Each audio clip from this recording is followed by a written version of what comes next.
आज हम गुप्त और गुप्त उत्तरकाल से संबंधित क्वेश्चन देखें। देखिए, आगामी परीक्षाओं के लिए बहुत महत्वपूर्ण है और ये परीक्षाओं में बार बार पूछे भी गए हैं सवाल। ठीक है, तो पहला क्वेश्चन देखिए क्या कह रहा है कि प्राचीन भारत में किस वंश का शासनकाल को स्वर्ण युग कहा जाता था। किसके काल को कहा जाता? तो ये गुप्त काल को कहा जाता। और गुप्तों में कौन हो जाएंगे? चंद्रगुप्त सेकंड के काल को क्या कहा जाता था? स्वर्ण युग कहा जाता था।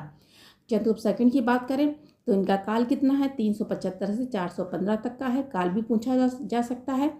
ठीक है, और इनकी उपाधि कौन कौन सी हैं? इनकी उपाधि कौन कौन सी है? देखिए, विक्रमादित्य है, परम भागवत और देवराज भी है। इनके पूछा जा सकता है इनकी माता का नाम क्या था? दत्ता देवी था। और इनके पिता कौन थे? समुद्रगुप्त थे। ठीक है, तो इन्हीं के काल को क्या कहा जाता? स्वर्ण युग कहा जाता था।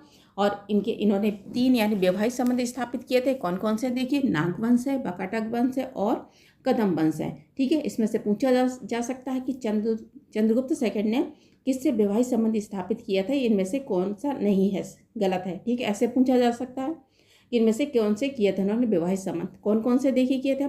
नाग वंश है, कटक वंश है और कदम वंश से भी किया था। और इन्होंने किसको हराया था? शकों को भी हराया था। ठीक है, शकों में कौन थे? शक्राराज की हत्या की थी इन्होंने और इन्होंने चांदी के सिक्के चलाए थे। ठीक है, याद रखेंगे, चांदी के सिक्के चलाने वाला कौन है? ये चंद्रगुप्त सेकंड है। तो आंसर इसका क्या हो जाएगा? सी हो जाएगा। नेक्स्ट क्वेश्चन देखिए, कह रहा निम्नलिखित में से किस काल में स्त्रियों की पुरुषों से बराबरी थी? स्त्रियों की पुरुषों की बराबरी कब पूछी जा रही? ना गुप्त काल में थे। देखिए, गुप्त काल की बात करें तो यहाँ पर क्या हो गया था? उपनयन संस्कार बंद हो गए थे यहाँ पर गुप्त काल में।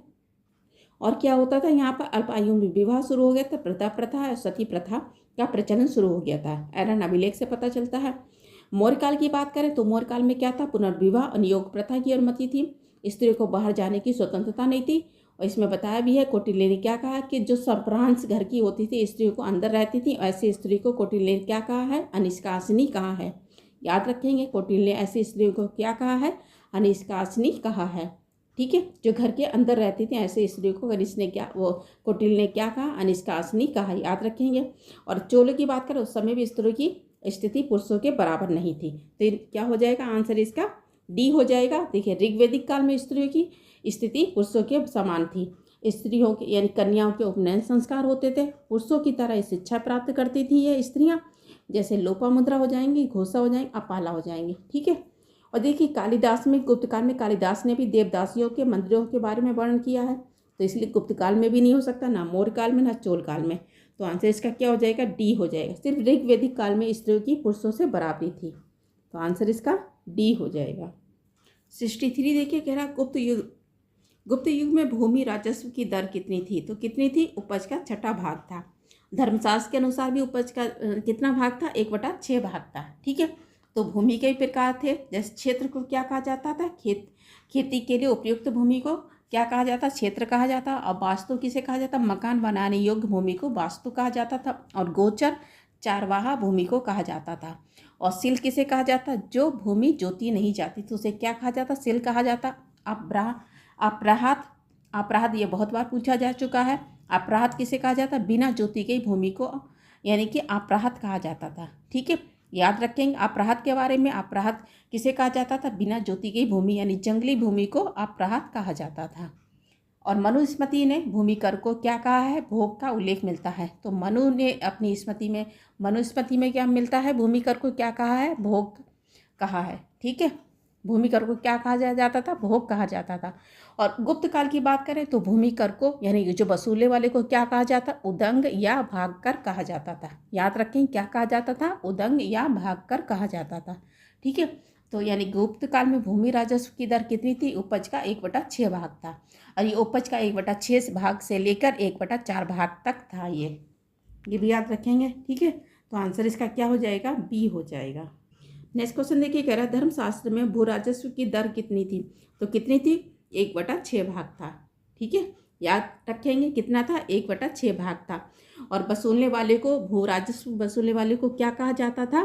भाग दूत कहा जाता था। याद रखें, क्या कहा जाता था? भाग दूत कहा जाता था। तो आंसर इसका क्या हो जाएगा? सी हो जाएगा। 65 देखिए, कह रहा है हिंदू विधि द्वारा मान्य कर कितना था? तो कितना था? उपज का 6ठा भाग था। तो आंसर इसका क्या हो जाएगा? बी हो जाएगा।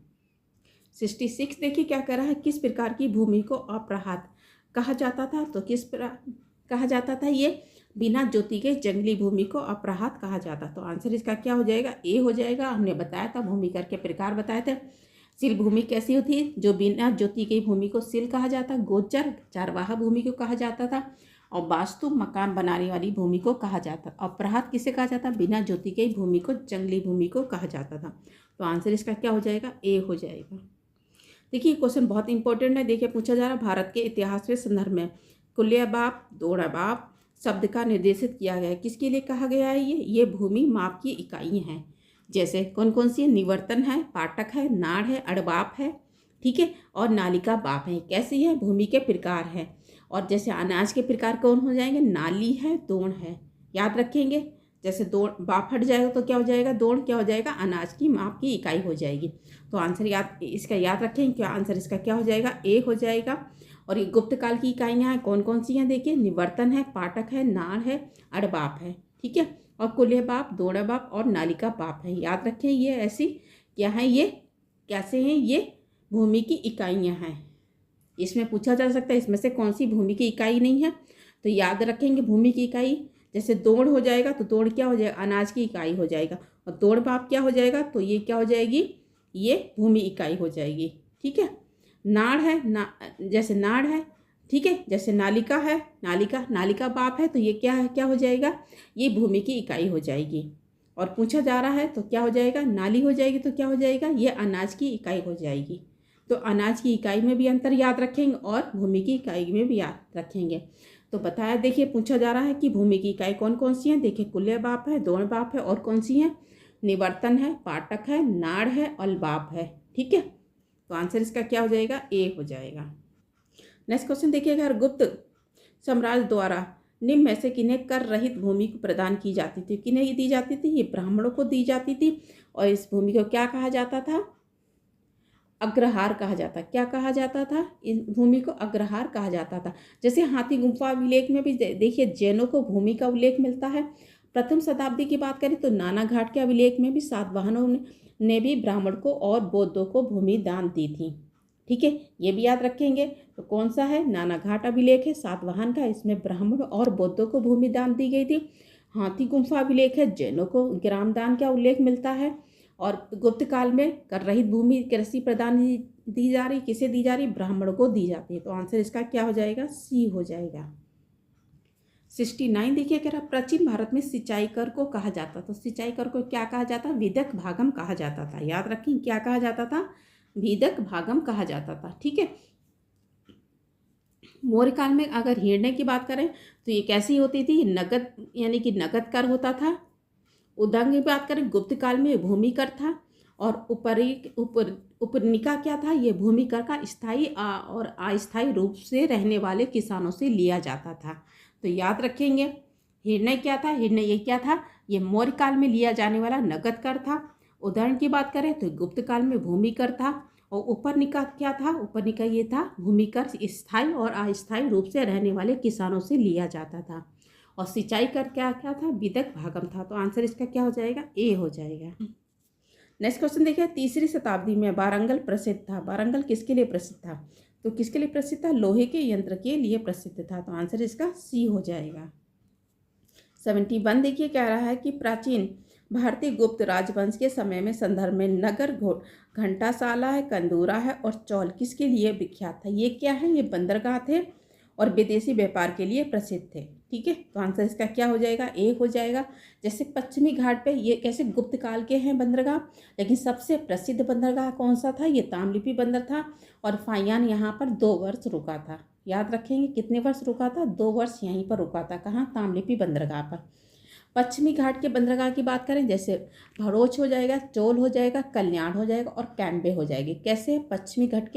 पश्चिमी घाट के बंदरगाह हैं। और पूर्वी घाट के बंदरगाह कौन कौन से हैं? जैसे तामलिपि बंदरगाह है, घंटाशाला है और कंदूरा है। ये कैसे हैं? पूर्वी वाले बंदरगाह हैं ये। और कैसे हैं? गुप्त काल के बंदरगाह। ये सभी से यहाँ पर व्यापार होता था, लेकिन सबसे अधिक व्यापार किस में होता था? ये तामलिपि बंदरगाह से होता था। तो आंसर इसका क्या हो जाएगा? ए हो जाएगा। नेक्स्ट क्वेश्चन देखिए कह रहा तोड़मार किस जाति यानी जातीय दल का था? तो कैसे था? ये कैसा था? ये हूण जाति का था और बर्बर जाति का था। और चीनी भाषा में इसे क्या कहा गया है, चीनी साहित्य में इसे हूणों को क्या कहा गया, हुगनू कहा गया है। याद रखेंगे, चीनी भाषा में इसे क्या कहा गया, हुगनू कहा है। हूणों का प्रथम आक्रमण स्कंदगुप्त के समय में होता है। किसने किया था, खुशनवाज ने किया था। और हूणों का दूसरा आक्रमण किसने किया था, तोरमार ने किया था।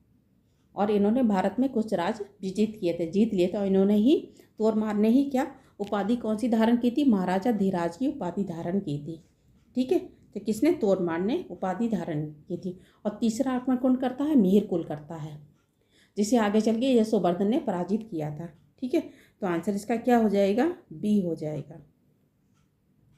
73 देखिएगा, निम्नलिखित में से किसने हूण शासक मिहिरकुल को पराजित किया था। तो किसने किया था, यशोवर्धन ने पराजित किया था। सबसे पहले किसने पराजित किया था, गुप्त शासक बालादित्य ने पराजित किया था। उसके बाद में यशोवर्धन ने पराजित किया था। तो आंसर इसका क्या हो जाएगा, बी हो जाएगा। 74 देखिए, कह रहा चीनी तीर्थयात्री जिसने 6वीं शताब्दी में भारत में दर्शन किए, तो किसने किए थे, ये सुंगयुंग ने किए थे। तो आंसर इसका क्या हो जाएगा, सी हो जाएगा। सुंगयुंग की बात करें तो इनका यानी कि भारत कब आया था, 518 में भारत आए थे। और 3 वर्ष यहाँ पर रहे थे ये। ठीक है, कितने वर्ष रहे थे, ये 3 वर्ष रहे थे भारत में और 518 में आए थे। तो आंसर इसका क्या हो जाएगा, सी हो जाएगा। चुआंग चांग की बात करें तो ये कौन हो जाएगी, हेंग चांग हो जाएंगे। और ये 629 में आए थे। और इनकी पुस्तक का नाम क्या है, सीईओ की है। और 138 देशों का इन्होंने वर्णन किया है। फाहियान की बात करें तो फाहियान कब आए हैं, 375 से 415 तक के रहे हैं, 4वीं शताब्दी में आए हैं ये। और इत्सिंग की बात करें तो ये कब आए हैं, 671 में, यानी 7वीं सदी में आए ये हैं। ठीक है, तो आंसर इसका क्या हो जाएगा, सुंगयुंग हो जाएंगे। नेक्स्ट क्वेश्चन देखिए, कह रहा है कि चीनी यात्री सुंगयुंग भारत की यात्रा पर आए। तो ये भारत की यात्रा पर कब आए थे, ये 518 में आए थे। तो इनमें से क्या हो जाएगा, कोई नहीं हो जाएगा। तो आंसर इसका क्या हो जाएगा, ई हो जाएगा। और कितने वर्ष रुके थे ये 3 वर्ष रुके थे। ठीक है, याद रखेंगे इतना। आज इतने ही क्वेश्चन रखते हैं। धन्यवाद।